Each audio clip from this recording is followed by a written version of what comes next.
4 তারিখের পর মানুষ বলে দেবে দিদি ঘুম পেয়েছে বাড়ি যাও। প্রাতঃ ভ্রমণে বেরিয়ে এমনই ভাষায় রাজ্যের মুখ্যমন্ত্রীকে কটাক্ষ করলেন বর্ধমান দুর্গাপুরের বিজেপি প্রার্থী দিলীপ ঘোষ।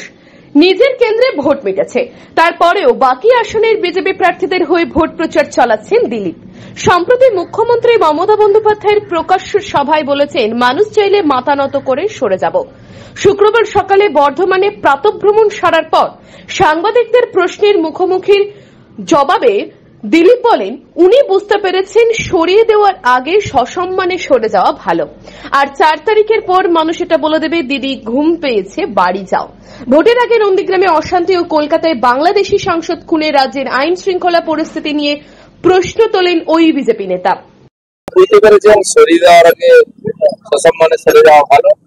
আর এটা 4 তারিখের পরে মানুষ কিন্তু বলে দেবে যে দিদি ঘুম পেয়েছে বাড়ি যাও।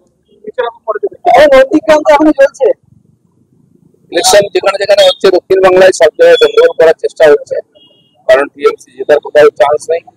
গন্ডগোল করে ভয় দেখিয়ে ভোটারদেরকে, আমাদের কর্মীদের যদি না বেরোয় লোকে ভোট না দেয়, কিন্তু এসব করে কিছু আটকাতে পারবে না।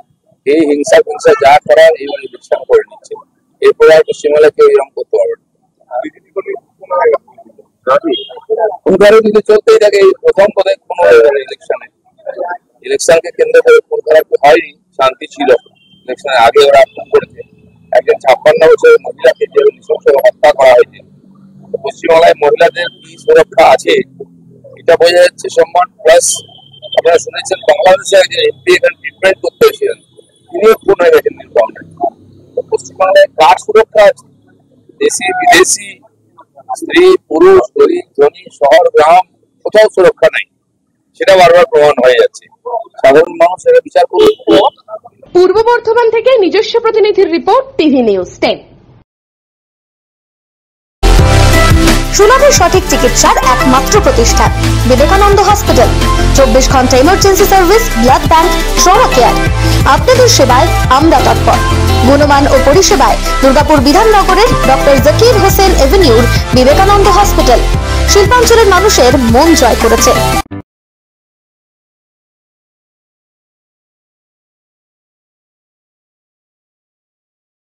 সবার আগে খবরের আপডেট পাওয়ার জন্য সাবস্ক্রাইব করুন আমাদের ইউটিউব চ্যানেল এবং ক্লিক করুন বেল নোটিফিকেশন আইকনে।